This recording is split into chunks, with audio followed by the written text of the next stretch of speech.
Good afternoon all of you. मैं आज पढ़ाऊंगी हृदय परिसंचरण तंत्र के बारे में। हृदय परिसंचरण तंत्र का प्रमुख एवं विशिष्ट अंग होता है। यहीं से रक्त वाहिनियाँ शुद्ध रक्त लेकर शरीर में वितरण के लिए निकलती हैं। आज हम पढ़ेंगे रक्त परिसंचरण तंत्र, जो कि हमारे शरीर में हृदय के द्वारा होती है और संपूर्ण शरीर में रक्त की आपूर्ति भी हृदय करती है।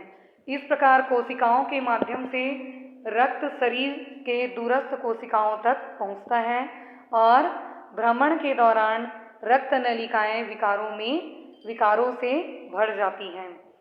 शरीर के विकारों से भर जाने से वे अशुद्ध रक्त हृदय में वापस आती हैं। इस प्रकार हम हृदय की संरचना इस डायग्राम से समझने या हृदय की संरचना इस चित्र या डायग्राम से देखकर समझने की कोशिश करेंगे। ठीक है, ये अशुद्ध रक्त को हृदय में वापस लाती हैं। इसमें बहुत सारी पोषक तत्व को जो रक्त को भोजन से हमें प्राप्त होते हैं वे ही यहीं से आ जाते हैं। हृदय से ही अशुद्ध रक्त होने के लिए फुफ्फुसों में उसको भेजा जाता है। इसके हृदय के 4 भाग होते हैं। पहला है दायां आलिंद, दूसरा है दायां नीलय, तीसरा है दायां आलिंद और दायां नीलय चौथा है। इस प्रकार से हृदय में इसके लिए अलग अलग कक्ष होते हैं। इन सबको अलग अलग कक्षों में इसको बांटा गया है। यहाँ आने के बाद रक्त शरीर के ऊतकों को पोषक तत्व और ऑक्सीजन, इसमें क्या पाए जाते हैं? बहुत सारे पोषक तत्व पाए जाते हैं और ऑक्सीजन भी हमारे हृदय में पाया जाता है। पुनः यहाँ से वितरण के लिए इसको भेज दिया जाता है। पुनः हमारे शरीर में इसको वितरण के लिए फिर से इसको भेज दिया जाता है। रक्त वाहिनियाँ वितरण तथा संग्रहण के काम में हृदय की सहायता करती हैं। इसमें बहुत सारी रक्त वाहिनियाँ पाई जाती हैं, बहुत सारी कोशिकाएं पाई जाती हैं जो कि हमारे हृदय के वितरण और संग्रहण के काम को या रक्त के परिसंचरण के काम को जीवन पर्यंत करते चलता रहता है। इस प्रकार हृदय की ओर रक्त में आने वाली वाहिनियों को रक्त शिराएं कहते हैं और हृदय से रक्त में ले जाने वाली नलियों को धमनियां कहते हैं। इस प्रकार आप देख रहे हैं, ये ऊर्ध्व महाशिरा है, ये दायां आलिंद है, हृदय पेशी स्तर है, ये यहाँ पे महाधमनी है, यहाँ पे अंकुरक पेशी है। इस प्रकार से इसको 4 खंडों में, ऊपर नीचे को 4 भागों में बांटा गया है। अब इसकी स्थिति, हृदय मांसपेशियों से निर्मित भीतर से खोखला अंग होता है। हृदय क्या होता है? मांसपेशियों का बना होता है, जो कि अंदर से खोखला अंग होता है। जिन मांसपेशियों से यह निर्मित होता है, वे सब एक अलग विशिष्ट वर्ग की होती हैं। विशिष्ट वर्ग यानी अलग अलग भागों में ये बटा हुआ पाया जाता है, जिन्हें हृदय पेशियाँ या हार्दिकी पेशियाँ कहते हैं। जिन्हें हृदय की पेशियाँ या कार्डिकुलम मस्कुलर्स यानी पेशियाँ, मसल्स है ना, कार्डियो मसल्स कहते हैं। हृदय क्या होती हैं? बंद मुट्ठी के बराबर होता है।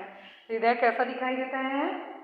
बंद मुट्ठी, यानी बंद मुट्ठी इस तरह से दिखाई देता है। हृदय ऐसे इस तरह से हृदय कैसे दिखाई देता है? बंद मुट्ठी के समान दिखाई देता है। इसका वजन 300 ग्राम के लगभग पाया जाता है। इसका ग्राम क्या होता है? 300 वजन इसका 300 ग्राम के लगभग पाया जाता है। हृदय की समाई या लंबाई जो भी है वो 120 मिलीग्राम होती है। और हृदय की स्थिति वक्ष में दाएं और बाएं फुफ्फुसों हृदय में दाएं और बाएं फुफ्फुसों के बीच में मध्यक्ष पेशी के ऊपर होती है। मध्यक्ष पेशी के ऊपर में ये स्थित होती हैं, ऊपर में होती है। इसका आकार कुछ शंकु के समान यानी शंख के समान या शंकु के समान हमें दिखाई देते हैं। कुछ हमें ये शंकु के समान या शंख के समान दिखाई देते हैं। हृदय का ऊपरी भाग कुछ चौड़ा होता है। हृदय का जो ऊपरी भाग होता है, ये ऊपर की भाग जो है वो कुछ चौड़ा होता है और हृदय के नीचे का भाग शंकु के समान या हृदय धार कहलाता है। निचला भाग क्या होता है? नुकीला होता है। निचला भाग इसका नुकीला पाया जाता है। निचला भाग इसका ये हृदय आग्र कहलाता है, जो कि कुछ बाईं ओर को होता है और कुछ थोड़ा आगे की ओर झुका हुआ रहता है। थोड़ा आगे की ओर ये क्या होता है? झुका हुआ हमें दिखाई देता है। इस प्रकार हृदय धार कुछ दाहिनी तरफ झुका रहता है, कुछ पांचवी सीमा और छठी बाई पसलियों के मध्य। बाई जो हमारे रीढ़ की हड्डियां होती हैं, हमारे पीठ में जो पीठ के पीछे यानी चेस्ट के पीछे जो हृदय के पीछे जो दाहिनी तरफ झुका हुआ रहता है, उसकी सीमा में बाईं तरफ पसलियां होती हैं। पसलियों के मध्य तक पहुंच जाती है। ये क्या होती हैं? पसलियों के मध्य तक ये पहुंच जाती हैं। इसी स्थान पर हाथ रखने से हृदय स्पंदन यानी हृदय का आभास होता है। इसी स्थान पर अगर हम हाथ रखें तो हृदय के स्पंदन या इसका आभास होता है, जिससे इसकी स्थिति का अनुमान लगाया जाता है। जिससे इसके क्या किया जाएगा? इसकी स्थिति का अनुमान लगाया जा सकता है। हृदय के पास से बड़ी बड़ी धमनियां एवं शिराएं आती जाती हमें दिखलाई पड़ती हैं।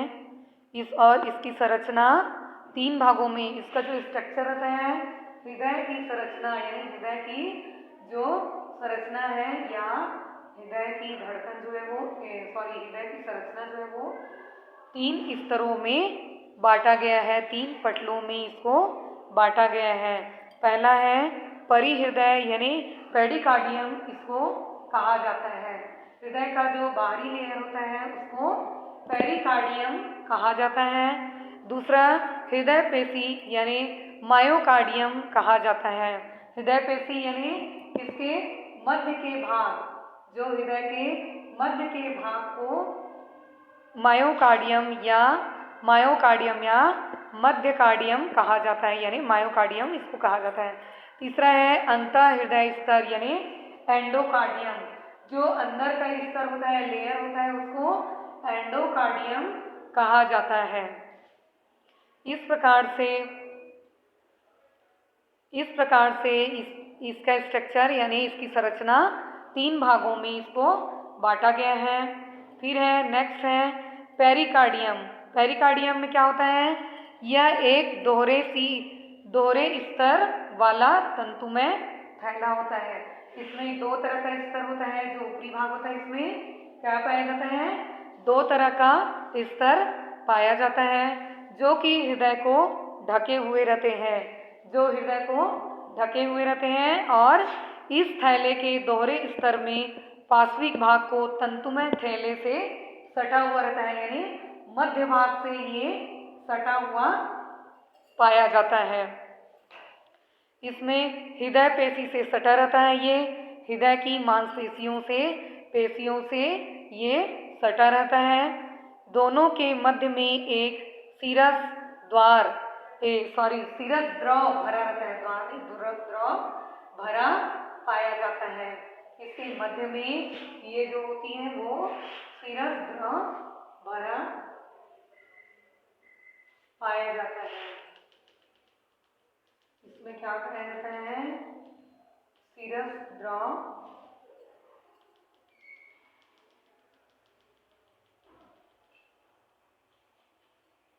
शिरस्त्र पाया जाता है, जो इसके स्नेहक का काम करता है और इन्हें सदैव चिकना रखता है। और इन्हें क्या करता है? सदैव चिकना रखता है। हृदय की संकुचन गति के समय ये दोनों स्तर इसी सीरम द्रव के कारण एक दूसरे पर फिसलते रहते हैं, एक दूसरे पर फिसलते रहते हैं, एक दूसरे पर ये फिसलते रहते हैं और रगड़ नहीं खाने पाते और एक दूसरे से रगड़ते नहीं हैं, एक दूसरे से ये लगातार अपने स्तरों से ये फिसलते रहते हैं, ये रगड़ नहीं खाते हैं। इस तरह से परिहृदय स्तर प्रत्यास्था विहीन तथा दृढ़ कहलाते हैं। यही स्तर हृदय के अत्यधिक अध्यामान का रोचक कहलाता है। फिर सेकंड है हृदय पेशी स्तर यानी मायोकार्डियम स्तर। सेकंड है मायोकार्डियम स्तर। मायोकार्डियम स्तर में क्या होता है? हृदय पेशी से हृदय का निर्माण होता है। इसमें एक विशेष प्रकार के तंतु का निर्माण होता है जो धुंधले रूप से रेखांकित रहते हैं, जो कि हल्के धुंधले रूप से हमें दिखाई देते हैं। धुंधले रूप से ये रेखांकित होते हैं या दिखाई देते हैं तथा अनैक्षिक वर्ग के होते हैं। ये क्या होते हैं? अनैक्षिक वर्ग के होते हैं। हृदय पेशी स्तर के लय के साथ संकुचन तथा शिथिलन की क्रिया होती है। शिथिलन की क्रिया होती है। हृदय पेशी स्तर में स्वतः लय के साथ साथ संकुचन तथा शिथिलन का गुण वर्तमान में रहता है। इस तालबद्ध संकुचन की उत्पत्ति हृदय पेशी के स्तर पर एक विशेष स्थान में रहता है। यह विशेष स्थान हृदय का सिरानॉल या आलिंद वर्ग पर्व के नाम से जाना जाता है। यह विशेष स्थान यानी प्रेस मेकर होता है और इसी से हृदय स्पंदन उत्पन्न होता है, जहाँ पर दाहिने आलिंद से आकर महाशिरा, दाएं आलिंद से आकर महाशिरा किस में जाती है? महाशिरा मिलती है। उसी जगह आलिंद पर्व रहता है। यहाँ से यह उत्तेजना नीलय पर्व के ऊपर स्थित हो जाता है, जिसे दाएं आलिंद में आलिंद भित्ति के पश्च भाग के दाएं भाग में रहता है। फिर यहाँ से ये उत्तेजित होकर उत्तेजना पूर्वक कुछ विशेष तंतुओं के माध्यम से होता है, हृदय के अन्य भागों को संकुचन के लिए प्रेरित करते हैं। हृदय के जो बाकी भाग हैं उसको भी संकुचन के लिए हम प्रेरित करते हैं। ये विशेष तंतु ही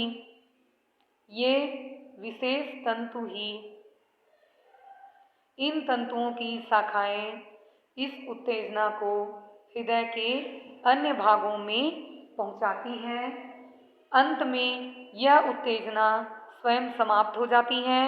एक स्पंद से एक महास्पंद से यह क्रिया हृदय पेशी में होती है। कुछ अंशों में यह संकुचन और शिथिलन की क्रिया फिर से स्वतः ही प्रारंभ हो जाती है। इस प्रकार अंतः स्तर यानी एंडोकार्डियम इसका सबसे अंदर का पर्त पाया जाता है, सबसे अंदर वाली स्तर होती है जिसे एंडोकार्डियम कहते हैं। एंडोकार्डियम अंतः स्तर हृदय के अभ्यंतर की कोमल अंगों यानी बहुत ज़्यादा कोमल अंग होते हैं। ये सबसे अंदर वाले स्तर जो होते हैं वो नर्म और कोमल अंग कोमल भाग होते हैं ये सबसे।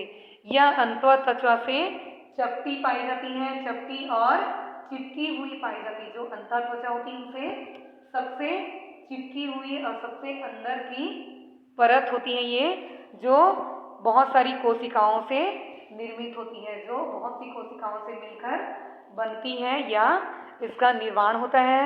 हृदय के सबसे अंदर रहने वाले एंडोकार्डियम या एपिथीलियम का स्तर रक्त कोशिकाओं के अभ्यंतर में लगता है, रक्त कोशिकाओं के अभ्यंतर में लगता है।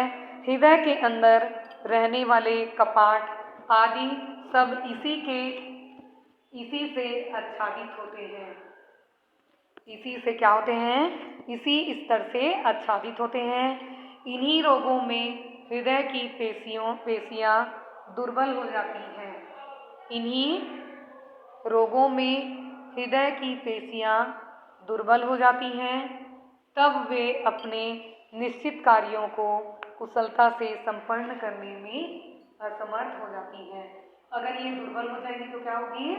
कोई भी कार्य करने के लिए हृदय अपने निश्चित कार्य को कुशलता में संपन्न करने के लिए ये क्या हो जाती हैं? असमर्थ हो जाती हैं। इस प्रकार से ये हमारा आज का ये क्लास का वीडियो यहीं समाप्त होता है, यहीं पूर्ण होता है। फिर आगे हम कल इसको करवाएंगे, हृदय के प्रकोष्ठ या कक्ष के बारे में कल पढ़ेंगे हम, कल वीडियो के माध्यम से।